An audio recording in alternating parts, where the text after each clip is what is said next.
What were you guys' thoughts when you saw the JC sign? Because Josh, you guys played together in LA, right? Yeah, I was excited. I mean, great dude, gonna fit right into the culture that we have. Obviously, someone that can create his own shot, can break down the defense, and we needed it at times, last year. So he'll be a great addition, um, in terms of role and also, um, as a locker room guy. Do you know him at all, Jalen? Oh yeah, I know. I know him. I don't. I'm not as obviously close as him and Josh, but like, I Yeah. know him. Talked to him for a little bit. Um, Good dude. He surrounds himself with some good people that I know. A great addition for us, for sure. Guys, I feel like like you said, Josh, you guys added so much depth this offseason. I mean, even just him and Gershon is like it's a game changer. Yeah, I mean, Josh, what's his and last name? Yazabuli, you see. I gotta figure out something for his first name, but what is it regularly? What is it? Yabusele. Yazabelli? Yabusele. Yabusele. Yabuseli. Yeah, no, it's y'all pronouncing it wrong. Yeah, it's Yabasili. There you go. That's easy. Yabusili. Yabusili. I like that That one. kind of Okay. got a The little last, ring do, to do the it. last one. Do the last one. Yabusili? I like that one. I like that one. Yabusili. Yeah, we up. You got it next to it. Eh, Yabusili. We up. Yeah, we up. The big Yabusili. Um, yeah, that'd be cool. And also,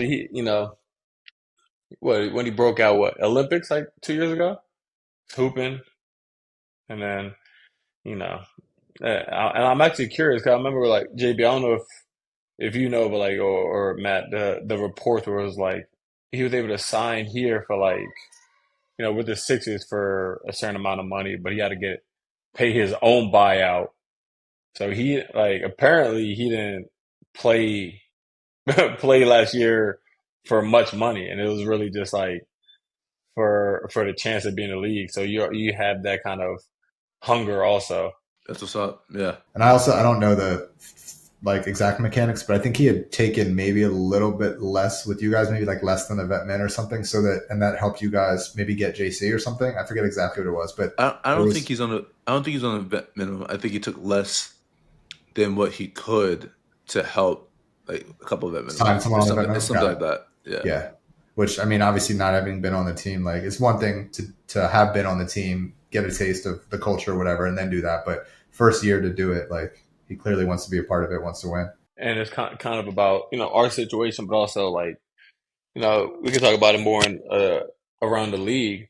Is like that second apron where it's like dudes are figuring out ways to avoid that second apron by like any cost. Like even like like you're seeing guys now. Normally, no one really gets a buyout until like you got 1 year remaining on your deal, and it's after trade deadline, and y'all come to like some type of agreement. Now it's like you're seeing guys get bought out now. You're seeing guys get waived and stretched, and it's just with a massive amount of money on their contract. So it's like that second apron, bro, is like it's like the Grim Reaper right now. I mean, look at Dame, Facts. crazy. Yeah, I saw that. I was like, what? it was funny. It was funny because I talked to JB. I think you met him before, Stephen Human, who's at CA, and he was like, "Yeah, I think you're gonna see stuff like people getting like buyouts and waived and stretched, more frequently."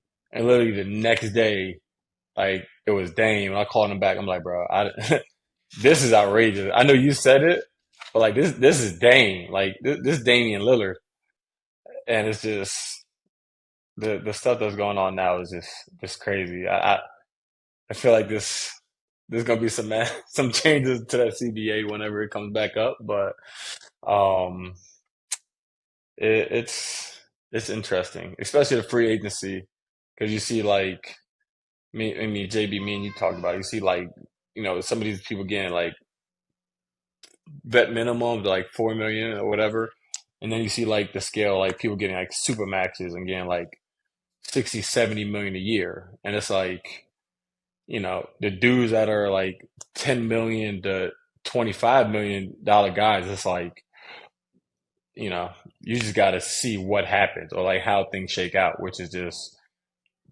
crazy.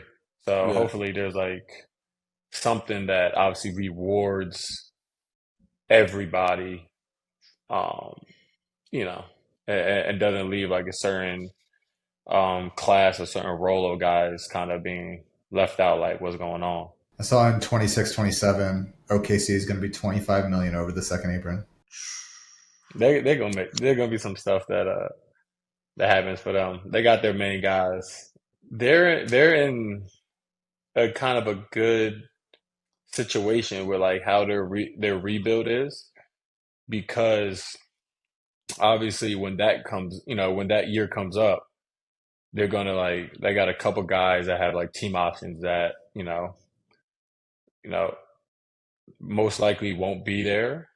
How that money shakes out because you have your three main max guys, but they have so many first round picks and so many draft picks where it's like you can kind of get by with some of these young dudes that are playing very well that are on these small contracts. You can sit there and package three first round picks and get a lottery pick and rock out with this lottery pick whose performance, he's performing like a 20-30 million dollar guy, but he's on a rookie deal and making like eight.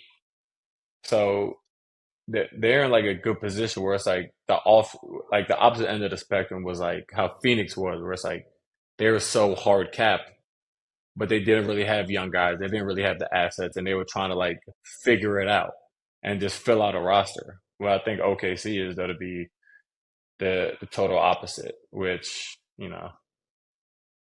credit to them. It's gonna be interesting. What was Zay, that? man, holla at me, bro. There it is. That's what you're waiting on. That's what he was holding the entire time. Zay, I'm gonna call you, bro. Just pick my call up, all right? As the